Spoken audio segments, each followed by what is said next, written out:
I'm back again on Gjøndar, the jousting horse. And he's got sort of we're calling it, he's got like a dressage depression. He doesn't like dressage because then he needs to concentrate and go slowly. And he hates going slowly because that is boring. He wants to run, run, run, run. Just like a little, like a train engine. But that is not good for him. He's got his PPID that he needs to take care of. And when he's turning on his stress hormones, then that illness becomes worse. So he needs to have some slow and correct movement as well. And that also is something that he needs to train to become a better jousting horse as well. Because, jousting can be so much. Many people think it's okay that the horse just canters or runs like in gallop, and that's okay as long as it's stopping in the end of the tilt. But we really would like the horse to move in a good way and carrying the heavy rider in a healthy way with his back and hind legs engaged and stuff like that. And then I am doing the sort of physiotherapy lessons for him. Now he was actually quite good after the whole Easter muster and only jousting and all kinds of different riders in formation riding and skills and everything. And he's quite nice. He's quite okay. His walk is the rhythm of the back has to move like this, forwards, forwards, forwards, and lifting me up and forwards all the time, so I could feel that push forwards and upwards in my seat bones, and not any like wobbling from side to side. He hasn't got that, and that is very good. So you're a good boy and you've trained well, and all the other ones have been training him well, but he has been stressing a bit in canter or gallop as he prefers. So we will have to see what we can do to make him find his rhythm in trots and canter without running. And here he's wobbling a little more on this side. He wants to wobble me over to the outside. And that is perhaps because he's weaker on this side. That's quite normal. So that is what we are doing when we are warming up, analyzing. Analyzing. And then I would like to try, and now I'm using very wide hands because that is easier to position him to the inside and we still have a contact with the outside rein, and then yield without leaning forward that much. Because in the beginning, the horse needs very large differences between the short outline and the long one. There, here comes the back on this side too. Good. And it's often not so easy to see the difference. We have some, for instance, like Adonis. He can look quite okay when you look at him, and I'm fooled too, especially in the canter, but also in the trot. He and Valiant is also like that. They look okay, but when you sit on them, you could feel the rhythm is wrong, and that is not good for the wrong rhythm is not good for building the correct muscles and moving in a healthy way, because the rhythm needs to be right so that the horse is using the right muscles and using the muscles in the right sequence. So now I can feel that it's just like he's blowing up his midsection like a balloon. That is what I'm feeling.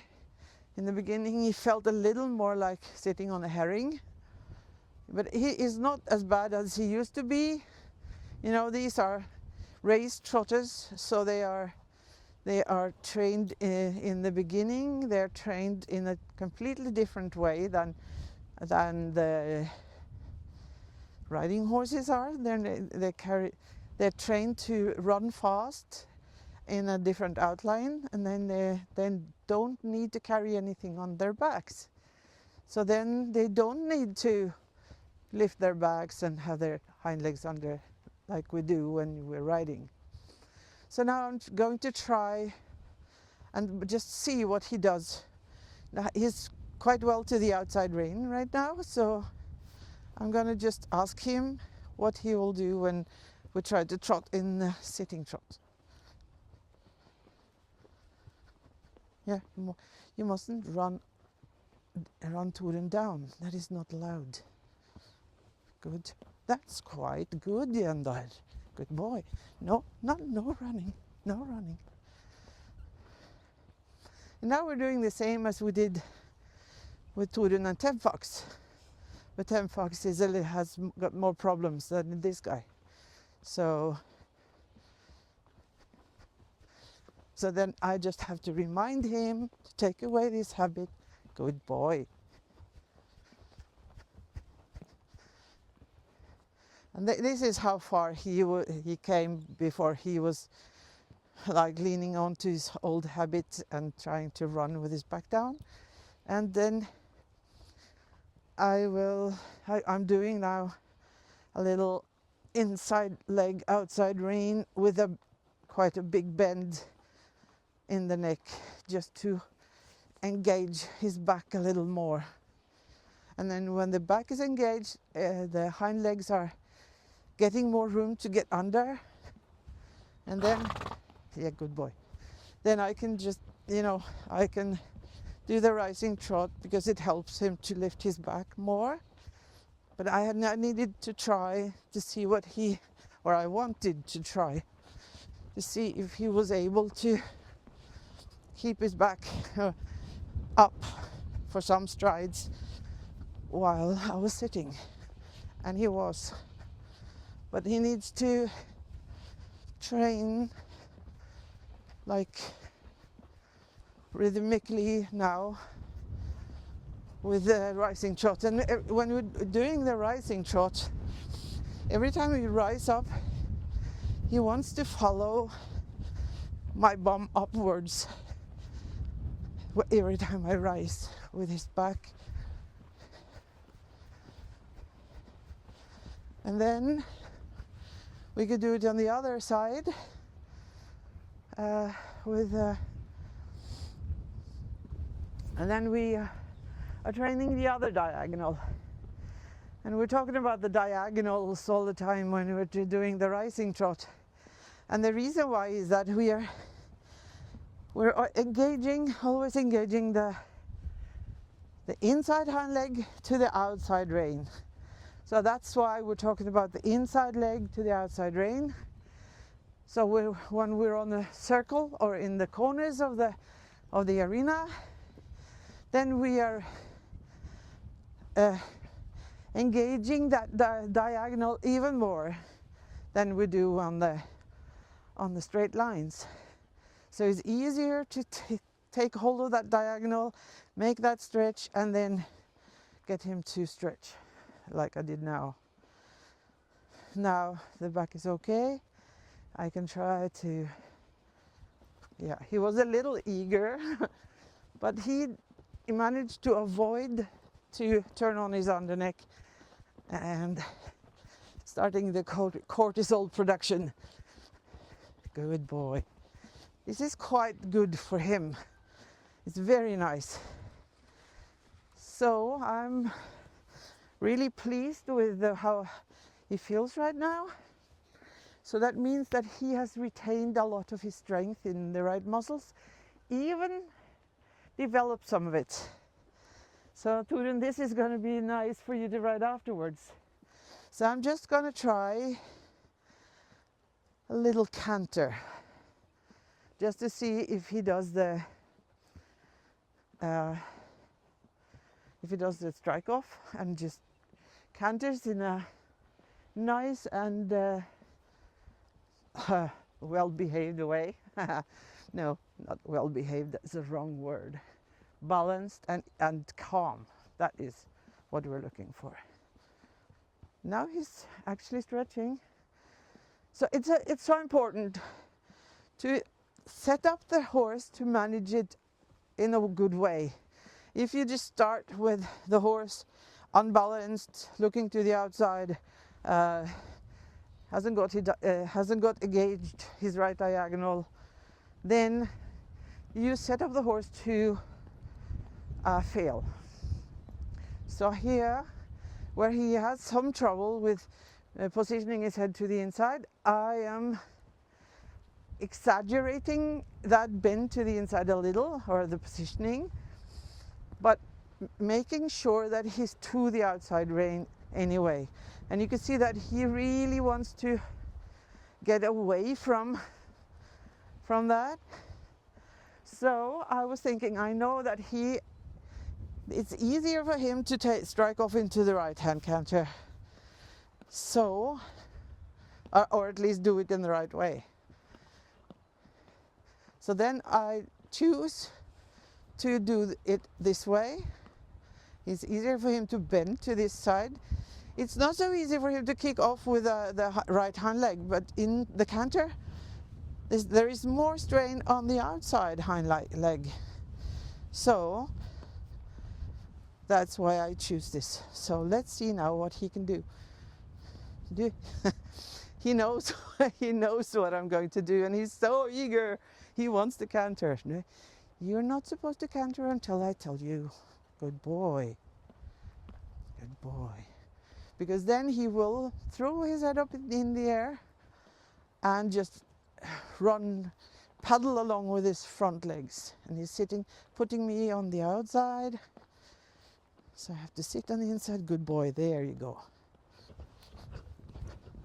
It's not bad to be the first time with him, but this is actually terrible to sit on. So, no. Make a better decision, Gjøndar. Shall we try once more? No, you're not allowed to do it. You must do it correctly. Good boy. Good boy. No. Good boy. No. No, you're not allowed. We need to do it a couple of times so that he remembers, because he has been doing jousting and then he is so eager, he thinks it's so fun, so he's just running like a huge hamster, aren't you? Yeah. Okay, so try once more. No, not like that. No, no. There, good boy. Good boy. Come on. No, no, no, no. He's like rearranging his whole body so that he could do it the wrong way. I'm going to try to do it from trot, because he's, you know, the jousting, then there is a strike off from halt, and he's got that as a habit now to just do that wrongly. Good boy. That was much better. Thank you. Good boy. Then it's possible to sit. Ah.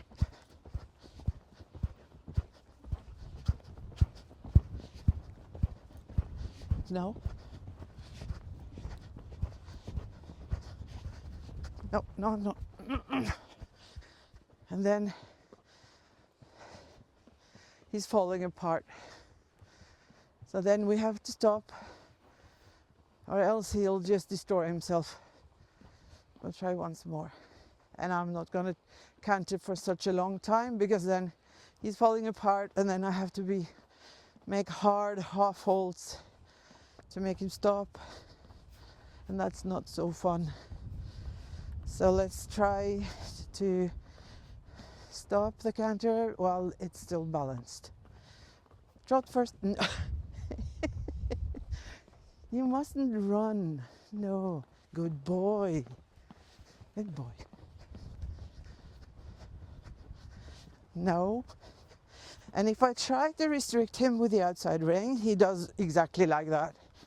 And then his back is falling down and everything collapses like a house of cards. No. No. So it's possible to collect him with the outside rein when he is sort of when he's come into the right pattern and become strong in that. Good boy. So now I'm riding a little like a shoulder in on the circle. So then I'm engaging that diagonal even more. Yeah, good boy.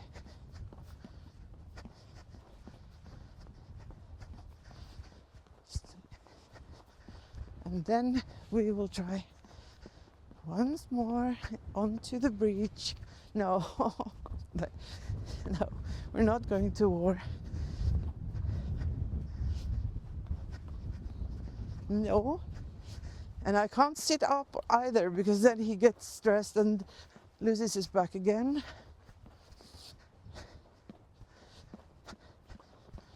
No. Good. So this is what we need to just work on for some time now to make him stronger in the trot and the canter.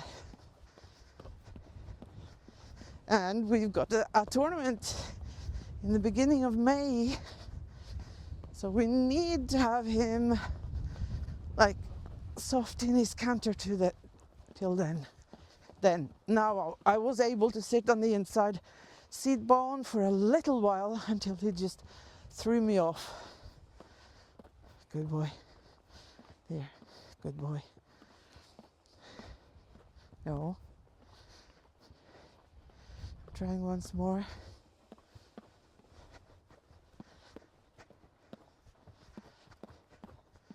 Good boy. That is very good boy. No, not run. Now I'm able to take like small half holds and he listens to them even though he forgets. And he's a little to the outside rein. Yes, good boy. All right, this was so good. So I think that we are going to reward him with a little break there and we'll do more tomorrow. So, because now I was able to like build sort of one building block for the training that he needs to do now before the tournament. So I'll say goodbye and see you next time on him. Goodbye.